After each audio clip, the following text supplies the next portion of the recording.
Welcome to 247 Real Talk. I'm your host, Julian Perry, and it's a pleasure to be here with you once again for another episode of the 247 Real Talk podcast. Welcome to 3rd of July. It is the eve of our independence celebration. It is approximately just after 8:30 p.m., Wednesday, July 3rd. I'm thankful to be here with you for yet another week, welcoming back all my loyal subscribers, and very warm welcome to the new subscribers. I can continue to see a rise in subscribers. I'm so thankful for those of you that continue to join the YouTube podcast, and I'm very thankful for those of you who continue to download the audio-only version. Even though I'd love to see you come over to those numbers, come over to the YouTube podcast.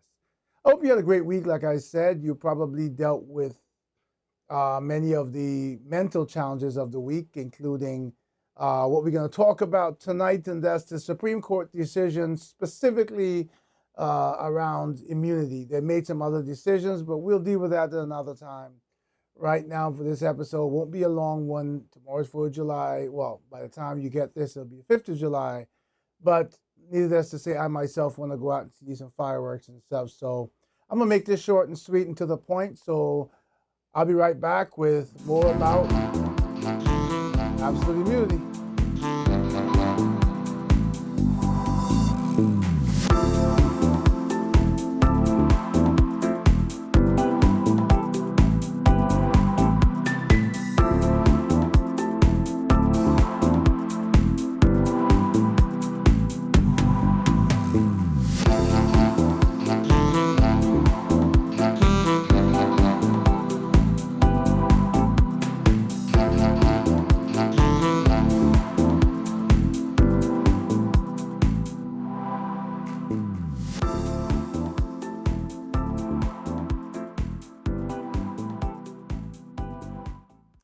So welcome back to the 247 Real Talk podcast. Looking at my computer to the left here because this tonight's episode is going to include a video of something I want to play for you, of some commentary I did when I first talked about absolute immunity. This was when the case was presented to the Supreme Court, and it was my input on what it would be like or what the decision would be like. If I sound a little different tonight, I'm using a different mic again. I keep trying different things. My overhead mic, as you can see, let me move that out the way, is off tonight, and I'm on a lapel mic, and you can let me know how it sounds like you always do. So I'm thankful to be here again, like I said, and many people had so much feedback, and many people reached out to me regarding this decision that came up from the Supreme Court regarding absolute immunity. I'm sorry, that's behind me is bothering me. I'm a little OCD.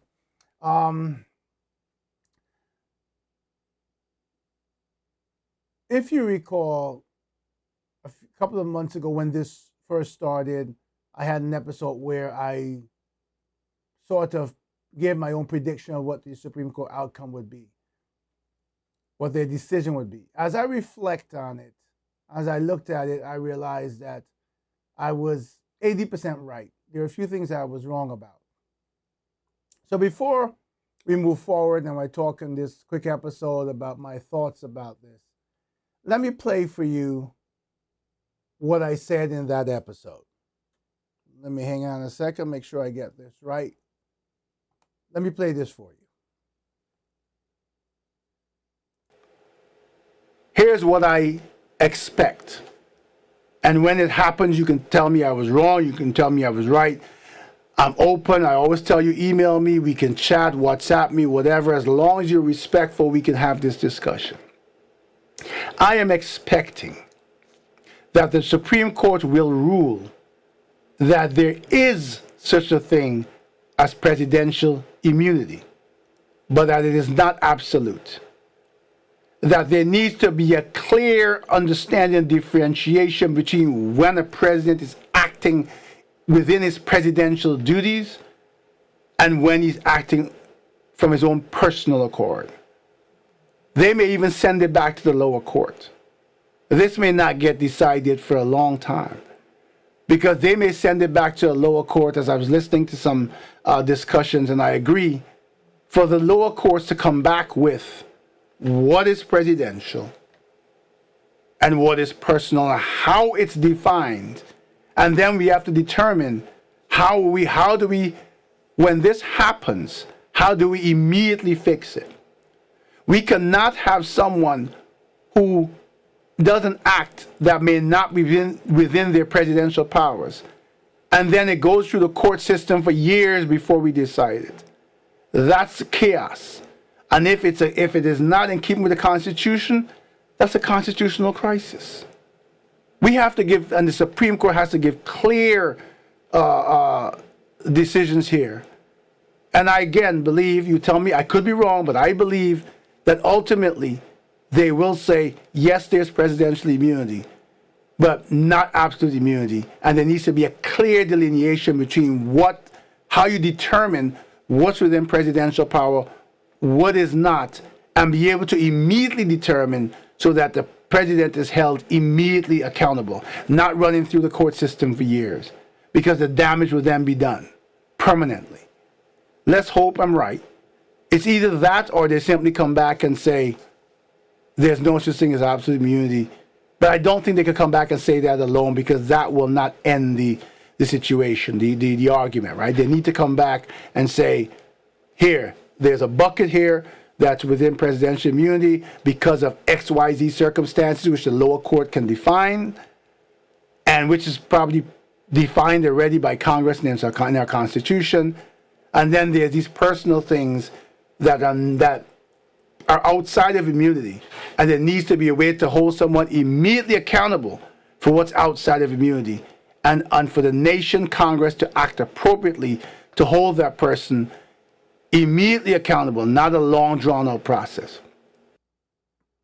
So I'm back, and that is, what I said back then. And if you follow what the Supreme Court said, they did say that there's some level of immunity for the president, which I told you then I would expect.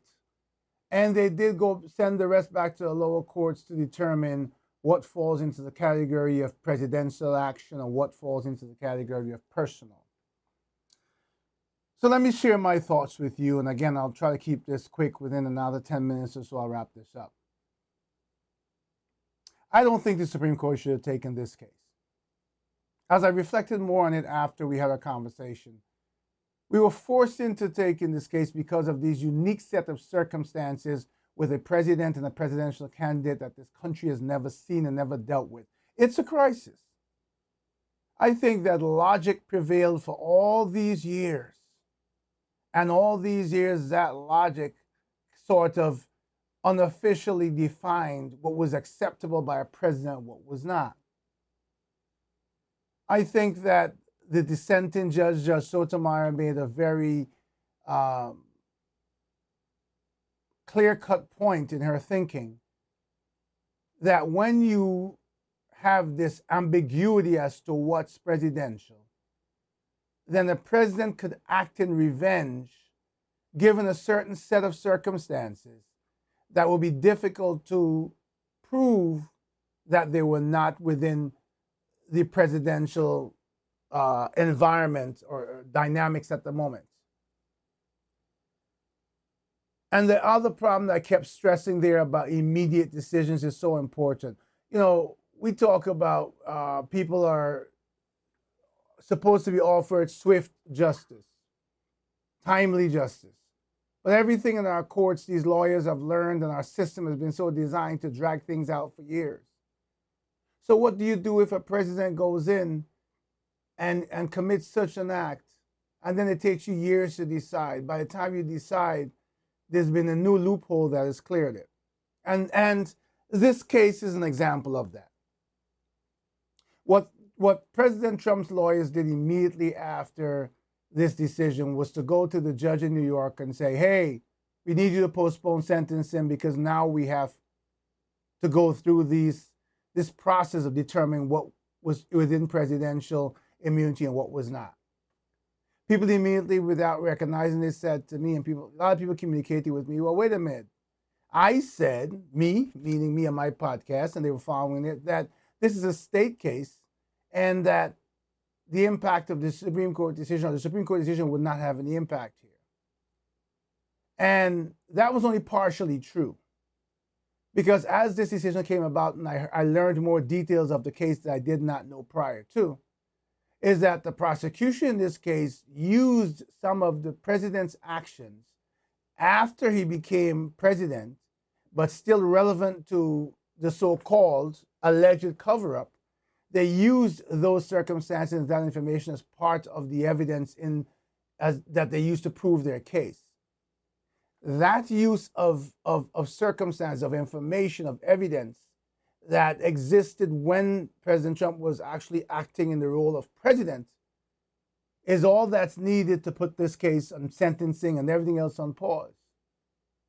And I would bet that it's going to be, because now what the Supreme Court has done too is they have shifted the responsibility of proof here, right?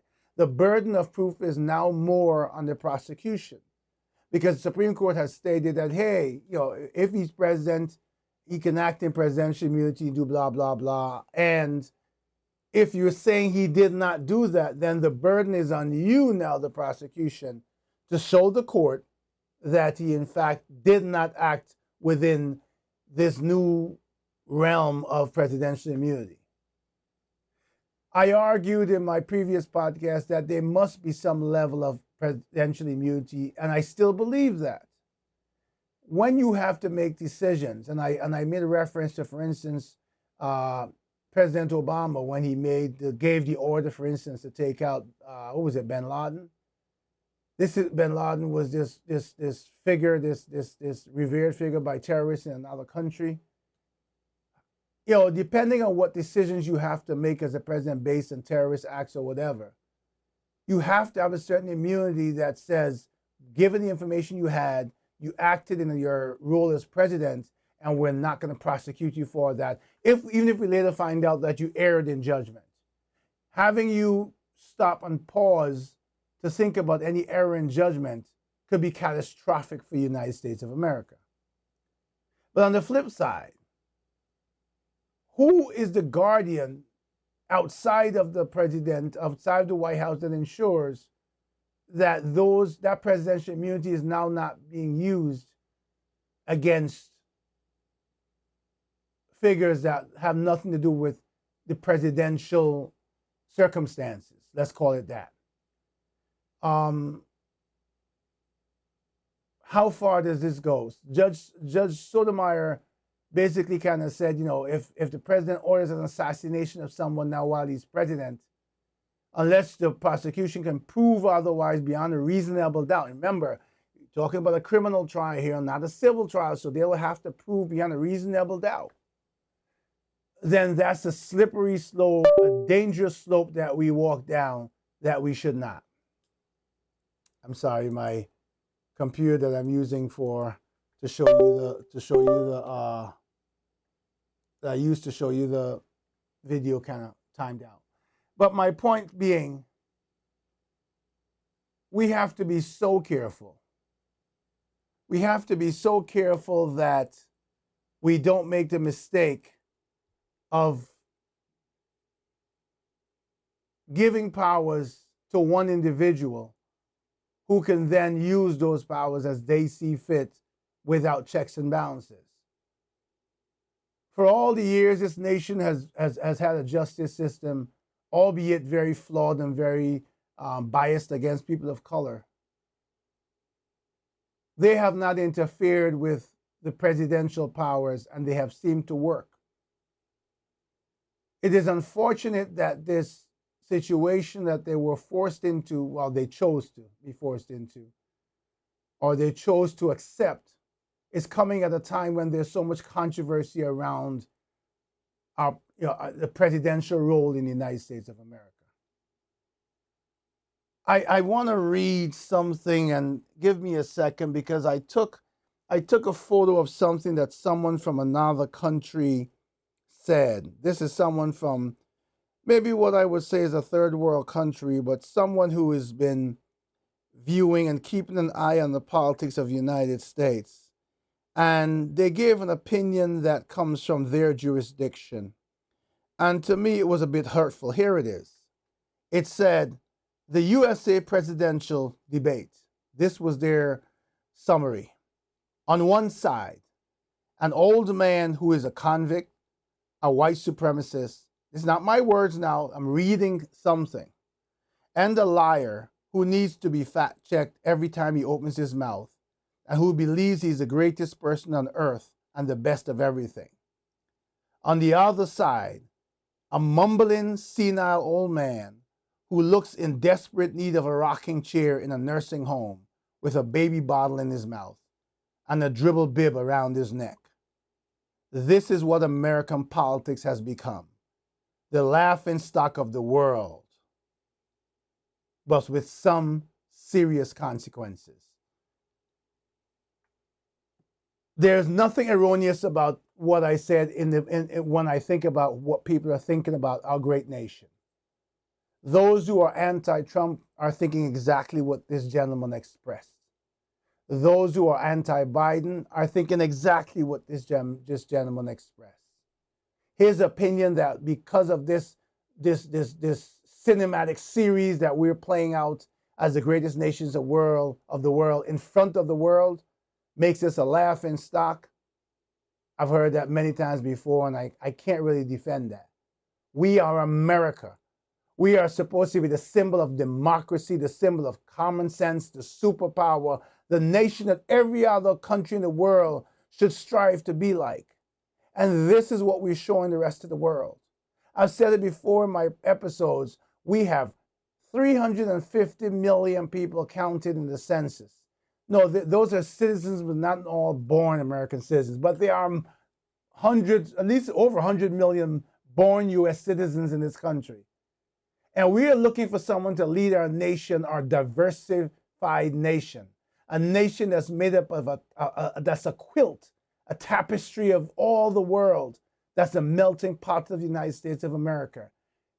And this is the best we can come up with.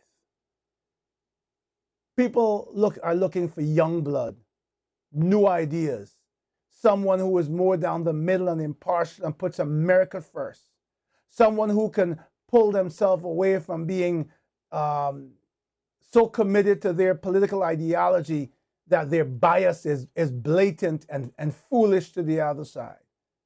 Someone who can look at us as Americans, irrespective of our race, creed, color, or religion, gender, sexual orientation, or political ideology, and say, I am your leader, and I will unite you, and we will move together as one nation under God. And yet we can't live up to that.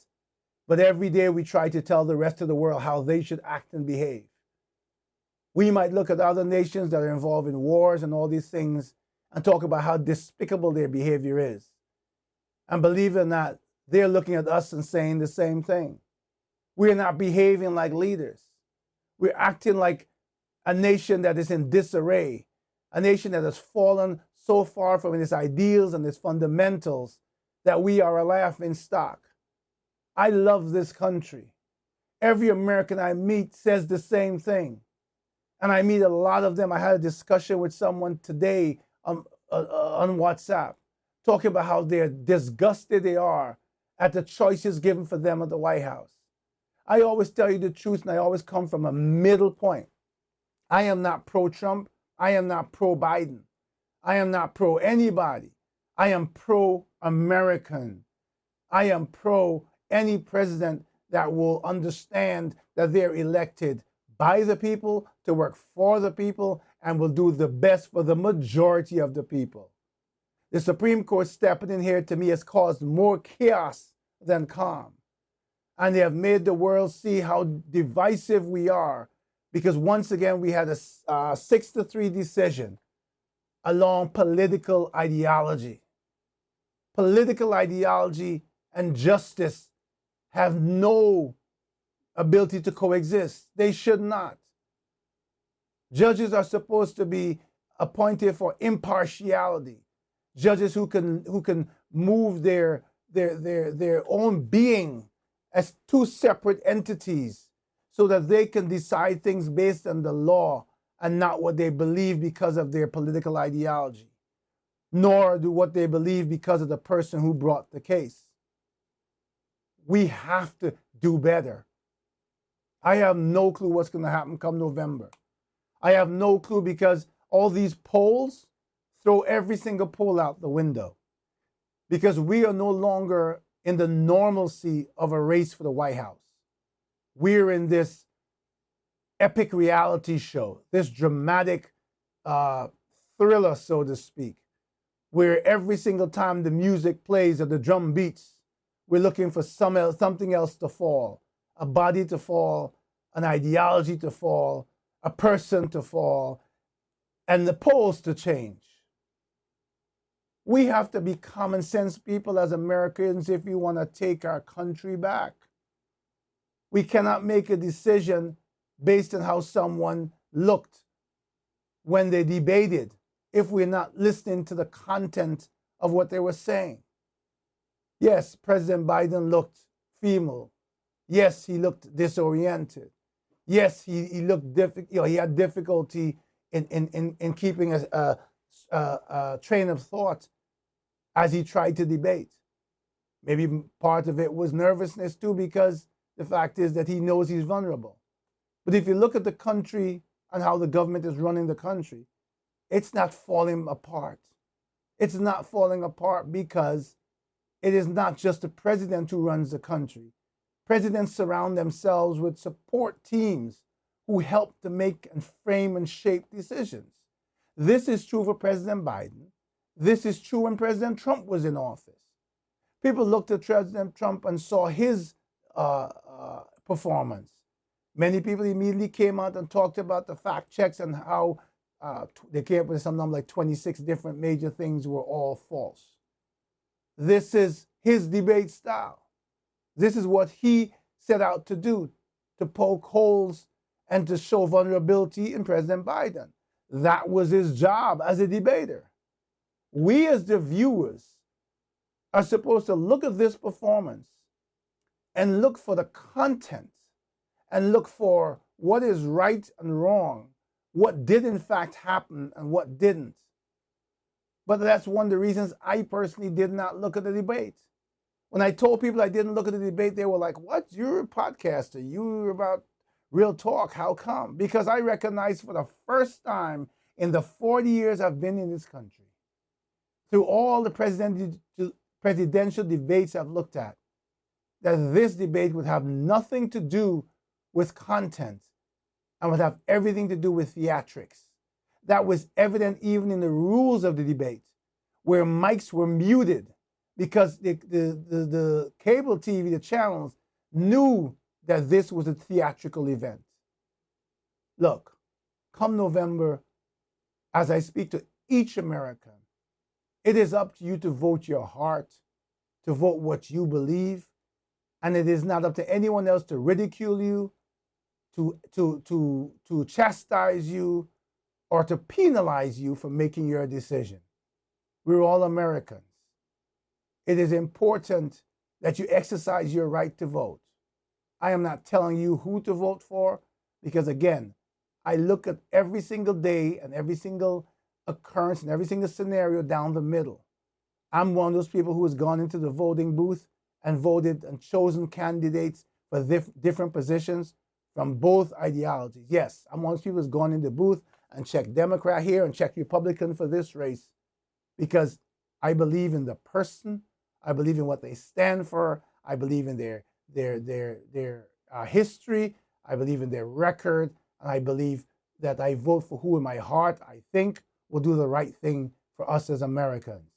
It's up to you to do the same. Remember, I told you, for many Americans, the impact of November will not be immediate. And when you wake up the day after elections, irrespective of who has won, our struggles as American citizens will remain the same. The fight will remain the same. It's not until policies change down the road, come 2025 or whatever, depending on who the president is, that the angles of our struggles may differ or may change. Remember who you are. Remember that we're all created by a creator. We did not come here by happenstance. And if you believe that, that's your struggle. Remember that righteousness is deep within us. It is at the core of our beings, even for those of us who choose to ignore it. Remember that the decisions that we make will affect our children and our grandchildren and great-grandchildren and many generations to come. If it is your desire to make America better, then you need to make decisions that are best for Americans. Whatever you believe in your heart, you go to the polls and you exercise your right as a citizen. Don't do as some people will say, I'm not voting because I don't like a candidate. Many Americans, probably most Americans, feel that way about this race. But we have to choose one. And you have to weigh the two candidates and come up with what you believe is your best choice. Not voting is not an option. Too many people have fought for the right to vote. Too many people have lost their lives in that fight for the right to vote. Exercise your right as an American. Exercise your right as a human being. Exercise common sense. And exercise your right to showcase to the world that you are a child of your Creator. I thank you for the opportunity to speak with you again. I know this is a heated topic. I know this is not the last conversation we'll have. I know that many of you will be blowing up my email and WhatsApp come Friday with either agreeing or disagreeing. It's okay for us to do both as long as we do so in a civil, respectful, and constructive manner that adds meaning to our discussion. Thanks again to my existing subscribers. I appreciate you so much. Please remember to like, share. Thank you for our new subscribers. Please do the same. And please encourage others to subscribe so we can have a wider conversation with a bigger audience and come to a bigger consensus that will help to impact and shape not only our future, but the future of generations to come. Until we speak again in another week, I wish you a happy independence to the greatest nation on this earth. And please do as I always ask you to do. Take care of yourselves, and please take care of each other.